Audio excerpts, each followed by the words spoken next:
Good evening, brothers, sisters, and siblings, and welcome back to the Vibe Too Many podcast. I, of course, will always be KJ Collelo, joined once again by... Robin Campbell. Still in the cube, still thriving. Yeah, we couldn't drive them out fast enough, so they're here again. They got a taste of blood, and now they're back on the podcast. Yeah, it was an experience, you know, coming at you live from the cube, and it was just too much fun to pass up the opportunity to do it. Too many vibes. Ashton is gone for one more week. Robin is still stepping in to take their spot. Ashton will hopefully return next week unless Robin decides to go on a rampage and take over the podcast. Who knows? I mean, the cube is a little unstable. I've been working my way, you know, chipping away at the walls. Maybe it'll crack open, and then I'll just fucking murder Ashton or something. I don't know. For those of you who don't know, I don't know why you're skipping episodes. That's very insulting. Yeah, what the fuck, man?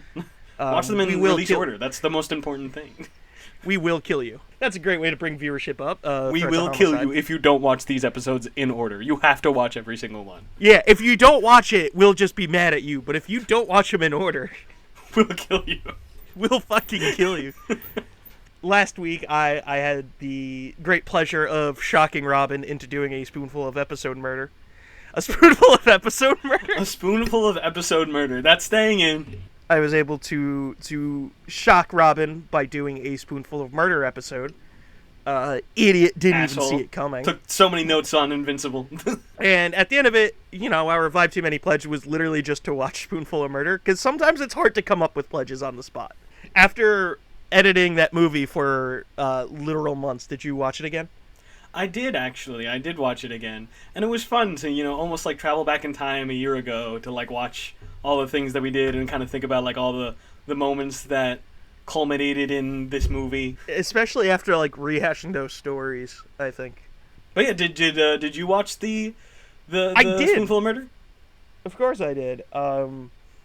What I did is while I was editing the episode, we would be talking about something, and I'd be like, oh, let me go watch this scene. So I would literally be editing the part where we're talking about the intro. And then I'd go and watch the intro and stuff like that. Nice. So I was literally cutting the episode as I'm watching the movie we're talking about. How is it like seeing you, like, in the movie? It's this weird thing where I'm like, that pulls me out of, like, the universe, I guess. Like, watching up to that moment, I'm like, oh, yeah, it's these detectives. And I get to that scene, and I was like, oh, yeah, this is where we broke that door. So, today we will be talking about Daredevil Born Again Season 2, which is kind of funny because when we first originally started to try and kick off this podcast, we recorded an episode about Daredevil Season 1. And what's pretty satisfying, for me at least, a lot of the things that I said in that first recording were exactly the railroad tracks that they laid and went in Season 2. And some of my predictions, you know, are still down the way. The railroad has been created, and I'm like, oh, I'm actually closer than I actually thought. So you think I brought you on here to talk about Daredevil? Son of a bitch. No, I'm kidding. I'm kidding. There's no surprise this episode. I'm wearing just a t-shirt. There's nothing underneath. We are talking about Daredevil I don't believe today. You. Start stripping. I mean, hey. Son of a bitch. Damn, whatever Kurt, gets we have the viewers. Nobody wants to see that. We're talking about Daredevil, which, as Robin said in our first iteration of this podcast, that's originally what we were going to talk about, which led to me also watching the original Daredevil movie and breaking my childhood heart, because I really liked that movie, and then I watched it again, and I was like, oh, this actually just sucks. It's just so bad. Ben Affleck, why? Why did you do that to us? And it's like, it's really just... It's mainly him that's the problem. Yeah, absolutely. I mean, everybody else is, like, trying, at least. Colin Farrell's so good in it. Colin Farrell's great. Yeah, Michael Clark Duncan's great. John Favreau was annoying. If we're going to talk bullseyes, I mean, new Bullseye, whatever his fucking name is, whew, he plays this role fantastically. He's a great actor. I didn't love the way his character was going this season. Really? I actually was a big fan of the way that his character was going. Look, there's a thing in TV. It's not a Daredevil issue. I had the same problem with Invincible. I forget what happens in the first half a lot of the time because a lot of shit happens, and a lot of the stuff that happens in the first half doesn't really fucking matter in the long run, which is why I'm not a big TV show person. Fair enough. With Daredevil, I actually felt like a lot of the things that they set up in initial episodes tied together well at the end. Not to say that like all of the plot, I think the big plot things points did, were yeah. relevant and interesting, but I got think a they whole all kind point of on tied that. up and were relevant relatively well. That doesn't mean that they were necessary. Like the BB plot I think is a good example of how like the BB plot didn't exactly interest me that much. But it had relevance Part of it because did. towards the end it like turned Yeah. the tide. It brought the whole community together. big- It pushed them to confront Fisk. So it made that whole storyline, although not that interesting and kind of feeling like filler, it made it relevant because it actually had stakes. Let's start with generic thoughts on Daredevil season 1. I thought season 1 was like okay.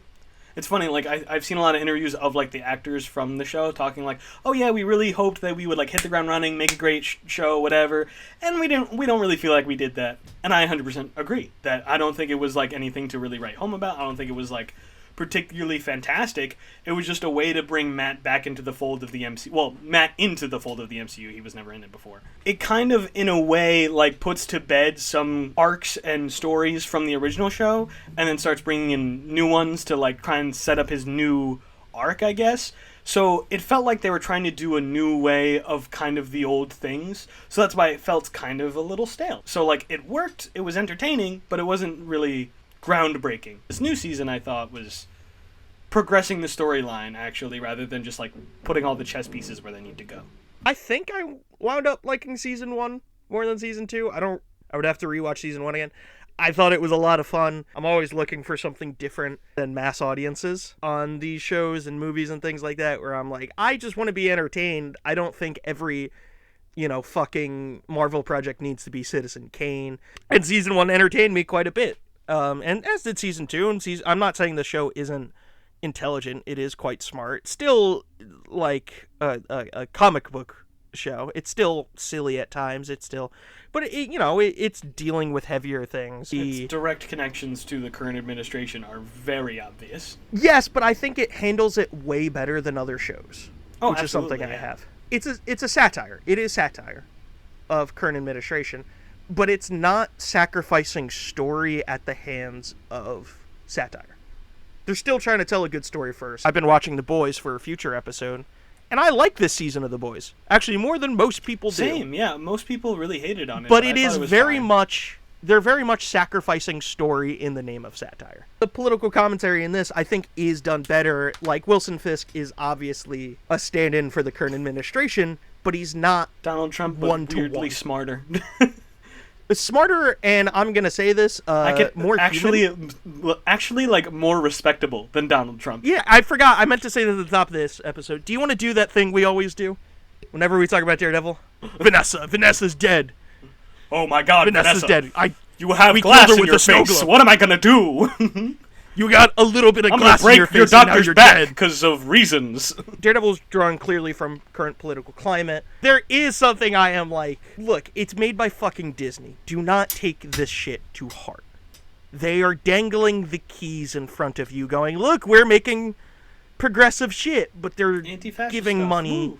They do not give a fuck about you. It's Now, funny. that's not to say the creative team behind it. The Disney execs might not even realize that like what they're doing is some form of commentary. All they realize is, oh wow, Daredevil Born Again is making a lot of numbers. We're making money. Who I'm cares? sure they know. You know what I mean? I'm sure they know, but that's what's first in their mind. Exactly. Yeah. Making money will always take hold.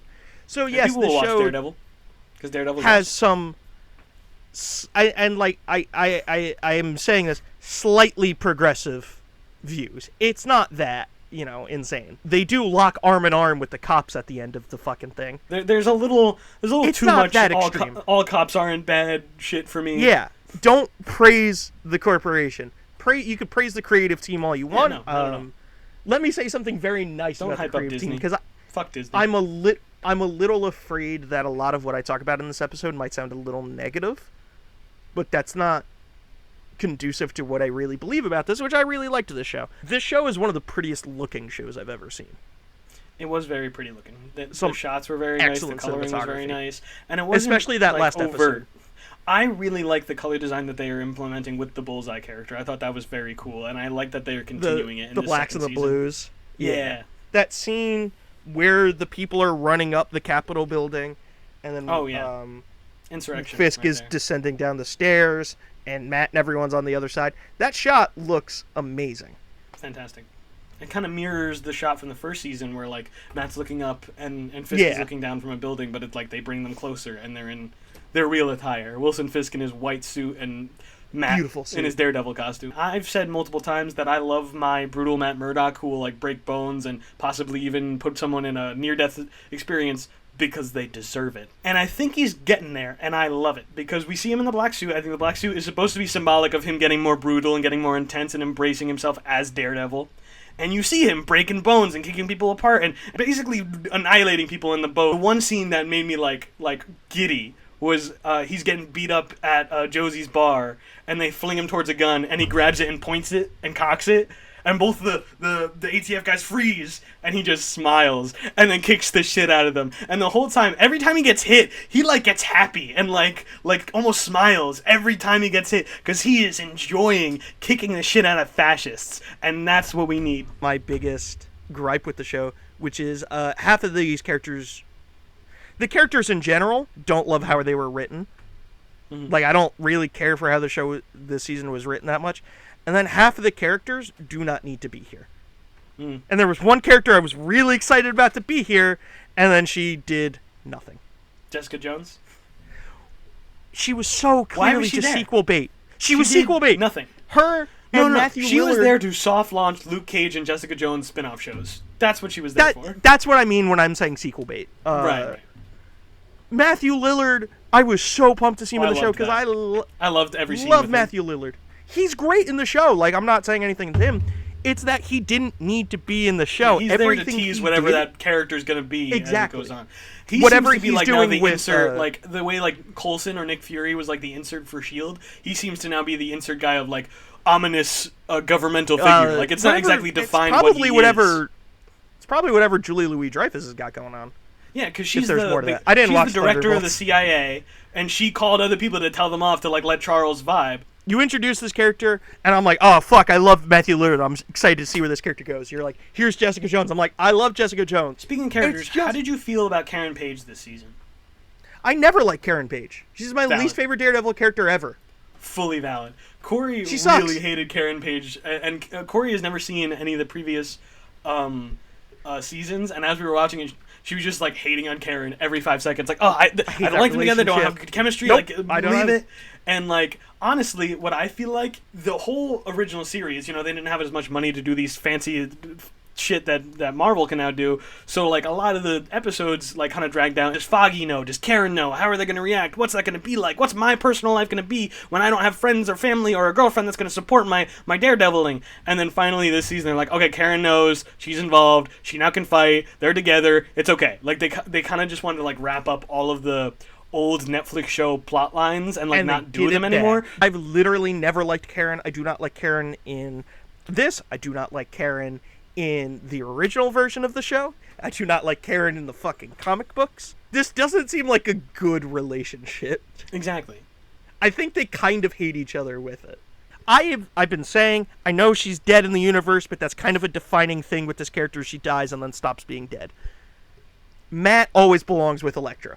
That's literally the maximum amount of nuance that we can get in a Matt, Elektra, Karen love triangle. Oh, Elektra's perfect. She understands me. She helps me. She helps me be a better person. She helps me understand my trauma. She helps me be a better Daredevil. She helps me be Daredevil. She does all these things. Oh, but she wants to kill people.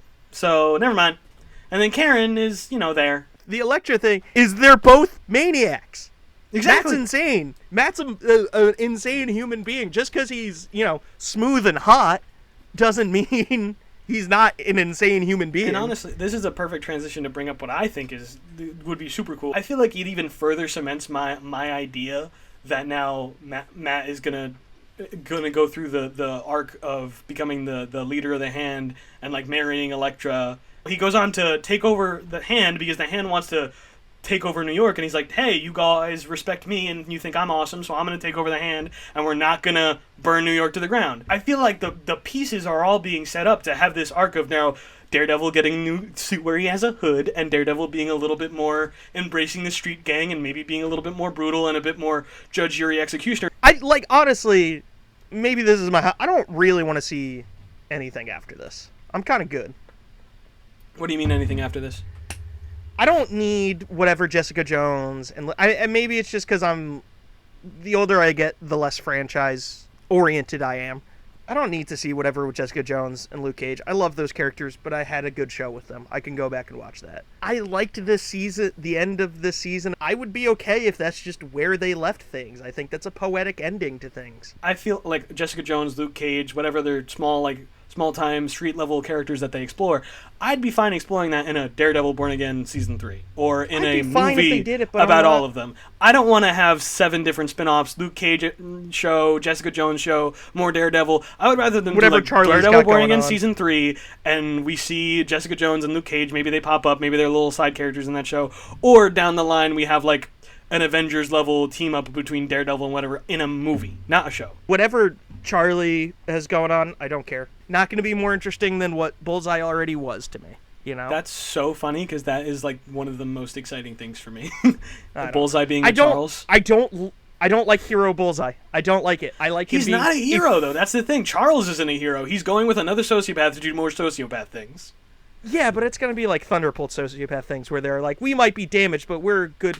I don't want Bullseye to ever make the right choice morally. I want him to just be a fucking maniac. That's the new model of like, okay, we can't just make a show to make a show and have a satisfying ending. We need to make a show to like backdoor pilot 3 different shows and then also end on a cliffhanger so that you tune in for the next episode. I say that's kind of been part. It's, more of an emphasis now, but it's been part of the model from the beginning, literally from Iron Man. Part of the MCU. Oh, yeah, absolutely. But nowadays, Daredevil can't be a show about Daredevil. Daredevil needs Jessica Jones, and Luke Cage, and Charles, and Bullseye, and it needs to reference all these characters and how all of them are going to go do more things. Like that. They didn't do that in Iron Man. They didn't do that in Captain America. They vaguely teased that maybe there was going to be a team-up. I want to see the best thing you're going to make. I don't want, like, oh, but in the future we're going to do some really cool stuff. Better. I don't care. To quote Mark Maron, I don't know how much time I have. Put your best foot forward. Make the best thing you can right now. And yes, and then see what happens. You can have ideas for a sequel and you would be like, all right, let's start planting these now and we could see them come to fruition later. That's how you write a TV show. But don't make half the show about trying to set up spin-offs. Yeah. It starts to get hard to enjoy them when it's so much spin-off, so much focusing on things that like we didn't necessarily sign up for when wanting to watch a Daredevil show. That being said, I liked this season. I felt like I still liked it. Yeah, side characters arc made sense. Let's talk about some of the things you and I really fucking liked about this show. We both kind of agree BB storyline isn't great, but there's a subplot of that BB storyline with Blake and Buck. Fantastic. Fucking great. That was my favorite part of the show. Fantastic. And I was pumped to see Michael Gandolfini because I'm a big fan of his. Because obviously I'm a big fan of his dad. Shout out New Jersey Italians. Michael Gandolfini was the spitting image of his father, brilliant. And I'm sure he would be so proud of his performance in this. Him and Buck together were incredible. He captures that energy from Tony Soprano that I think is also very interesting. Where Tony Soprano, you like never really know what's going on in his head, and then he kind of just does things. I felt very similarly about Daniel's character, where I didn't really know what was going on in his head. He really seemed to like Buck. He enjoyed being Fisk's underling. I think he did, but he like also Buck. seemed to really like BB. So every conversation he's having with BB, I think he's going to turn her in. And every conversation he's having with Buck, I feel like he's so gung-ho, and I can never tell where his actual head is sitting. And you see it right up until he's like literally about to kill BB and then decides not to. Like, yeah. All of the characters have predictable arcs.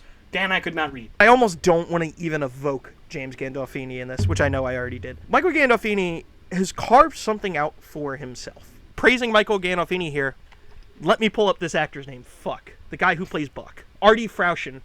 I really hope I'm pronouncing his name right. I was blown away by him this season. I really was. I really like him in this because he's the, strong, silent type, but there's clearly he shows enough vulnerability beneath it. The way that he really falls for Dan. Like, he really does he care clearly for him really likes this kid. And thinks that he's a good kid. Also, just, taking him under his wing. Now, Buck is there was multiple opportunities where he'd be like, hey, you're not protecting Fisk. Bang. But instead, he's like, hey, dude, you gotta take care of BB. 3 different times. He keeps secrets from Wilson Fisk because he likes Daniel so much. There's a big push right now to make him James Bond. I'm curious to hear your thoughts on that. I could totally see that. I'm worried he'd be a little too generic. Yeah, I don't think he's but tried maybe enough to be thrown into as James Bond. So yeah, they always got up and comers. So maybe Artie is the guy. Maybe. If they announced him I could see tomorrow, I wouldn't be upset at it. That's how I'll say it. yeah, I don't know how I'd feel. I don't know about that it, I'd throw a party, exactly, but I wouldn't be upset. I brought her up vaguely, but I definitely want to bring her up more legitimately. Heather. How do we feel about Heather? Yeah, whatever. My blood boils every time that woman is on screen, and that is a credit to that actress. Because Yeah, Jesus, no, it's a good performance. these people exist. They actually Oh, yeah. exist, and they're destroying exist our, more our than they society don't, and our really. system from the inside, and it's fucking villainy. So the penultimate and the last episode of this season. What did you think? I think it would have been a better episode if they were doing what I talked about before, where I'm like, maybe you just end the show here. I think if they ended the show here, that would be better, so we don't have to deal with a whole season of The World Knows Who Matt Murdock Is, which is always one of my least favorite parts of comic books. That episode in isolation, unbelievable.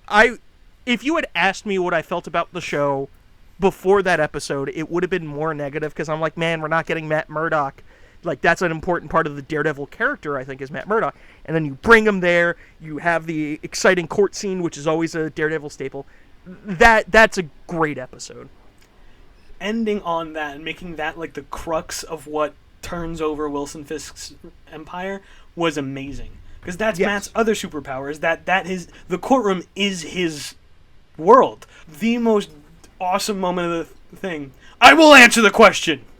You can't handle the truth. His ego got in the way.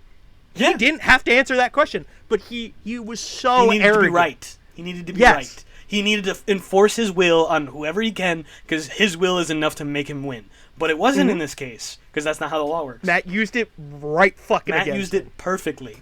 And then it's funny how, like, from the moment Matt entered that courtroom, he knew he was revealing himself as Daredevil. Oh, yeah. And it's That was the evident plan. in every single line, and I love it. Where, like, Wilson's like, are you sure you want to go down this road? And then, like, you know, Matt's even in the chambers with the judge by himself, and Wilson's whispering to get to him. And all these attempts are like, hey, are you sure you want to out yourself? Are you sure you want to out yourself? I could, you know, ruin you and take this away from you, and blah, blah, blah, blah. And Matt, And he's like, with the "No, most I beautiful got it." way, tells him, fuck you.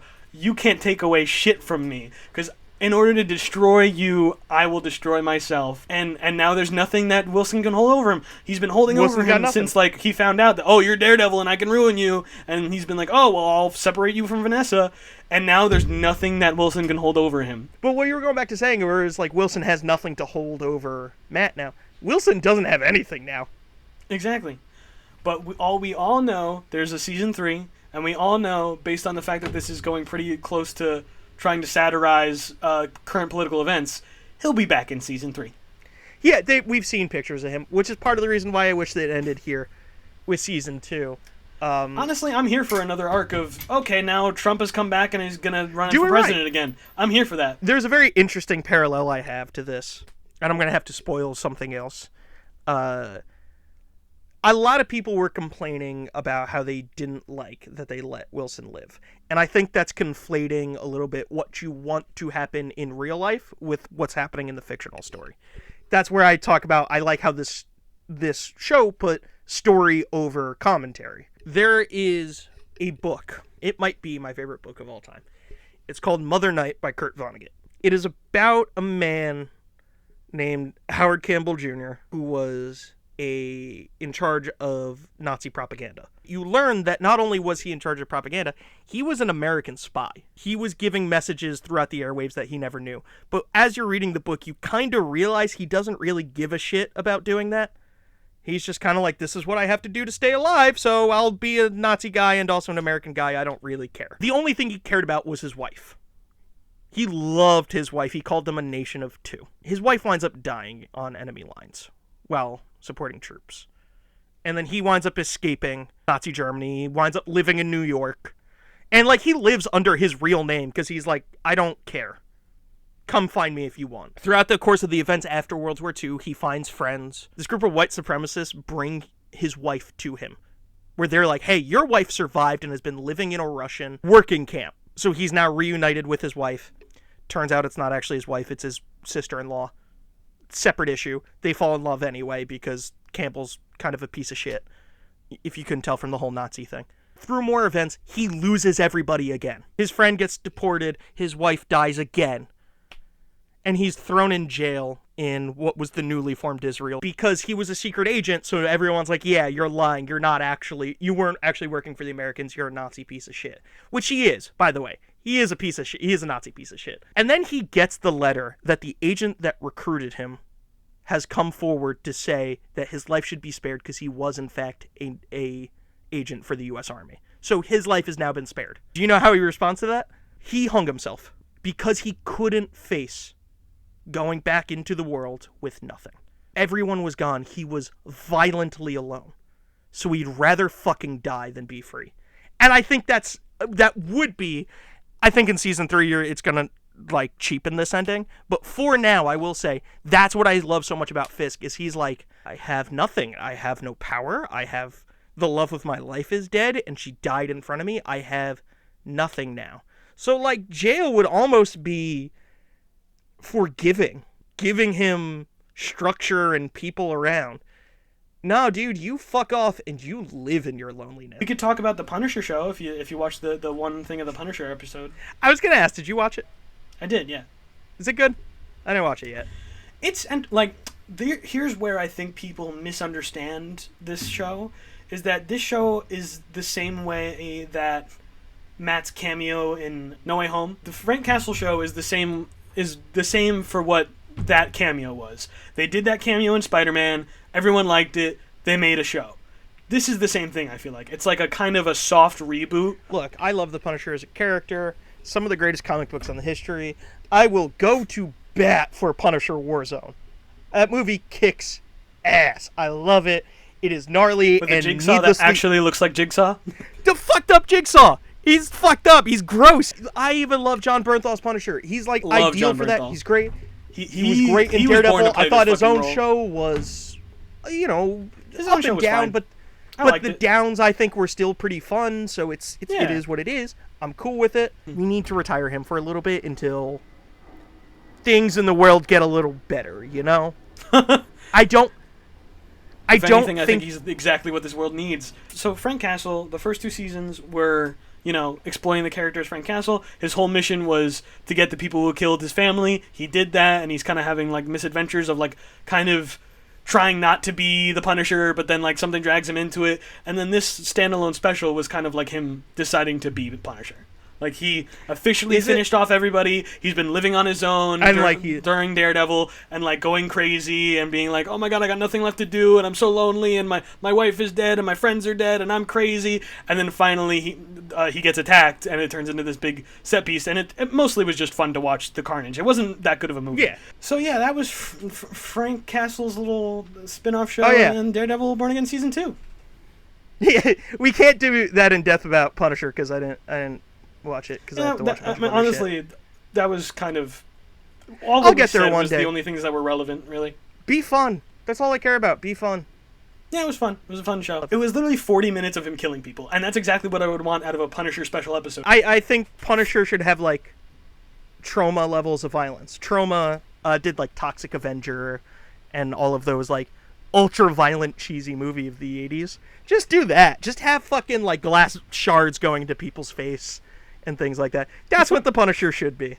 So for my big question, I have such a non-kilter question, off-kilter question. Because I've been debating this. So I'm a heterosexual man who, believes that everything is on a spectrum, so no one's 100% anything. Is Charlie Cox hot, or is just Daredevil hot? Or Matt Murdock, I should say.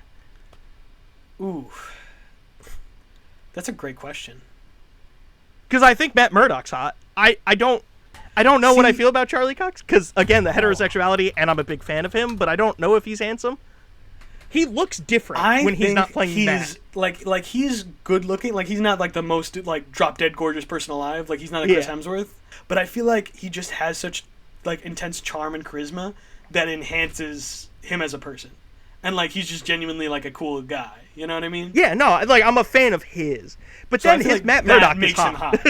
His Matt Murdock is hot because he's violent and intense and smooth and charming. Charlie Cox, of course, has some of that charm and charisma because that's just him. But then, of course, he loses out on some of it because he's just not a crime-fighting vigilante. Gross, England. Yeah. Oh, yeah, he loses some points for England. Go be from Ireland like a cool person. There you go. Then he would be cool. I guess the general consensus, if I could take from you, maybe I'll do some other studies later on. Charlie Cox is good-looking. Matthew Murdock is hot. Yeah, I'd say that's a good differentiation. Like, I hear We're Charlie solving Cox talk, it. I'm like, oh, wow, he's so cute. And then I hear Matt Murdock talking, I'm like, yes, stand up for justice, you sexy bitch. Stand up for justice and take your shirt off. And take your shirt off. And punch that bald guy. Vanessa, he's too Matt handsome. keeps hitting me, and it's not nice. I'm kind of turned on, Vanessa. Matt's kind of hot. Charlie Cox, not so much. Handsome, We love you, but not Charlie. hot. You You're know what I awesome. mean? So how about we get on to our pledge? Sounds good. It's a me pledge for this week. We've been talking a lot about superheroes. We want to have fun with superheroes again, don't we, Robin? You remember when you were a child, Robin? The parts of it you can remember from the in between the traumas. You remember just having fun with superheroes, like, we talked about the jingling of the keys a little bit. It's kind of that, but you know what? Sometimes it's good just to have some fun. No, not really. Robin was actually, people might not know this, Robin, growing up, big-time jock, hated nerds. Absolutely. Yeah, can't you tell? Robin, we also played some fun video games, some fun superhero video games growing up. Not together, because we met each other when we were like 14, 15. Well, today, the day we're recording this, about 2.5 hours, literally right as we started recording, a new video game came out. So my pledge is I'm going to play some Lego Batman, like Sea of the Dark Knight, so I can find my love of superheroes again. So we can finally have fun with some awesome superheroes again. Like, literally, as soon as this is over, I'm going to start playing Lego Batman. Maybe I'll have a mini update on Lego Batman next week. But anyway, anything that happens next week, fun fact, does not matter to Robin anymore, because guess who's coming back? I'm going back in the cube. Wait. You're in the cube. I'm already in the cube. I'm going in the cube inside the cube? I'm getting re-cubed? Fuck. You go back to just watching. Next week, Ashton is back. Aren't we all excited? Let's all clap for getting rid of Robin. Twiddling my thumbs in the cube within a cube. Daredevil, politics, the Punisher, Ashton Byrne. All these things were a vibe. Just not a good one. But perhaps too many. But I've been KJ Collelo. And I'm Robin Campbell. Bella ciao, y'all.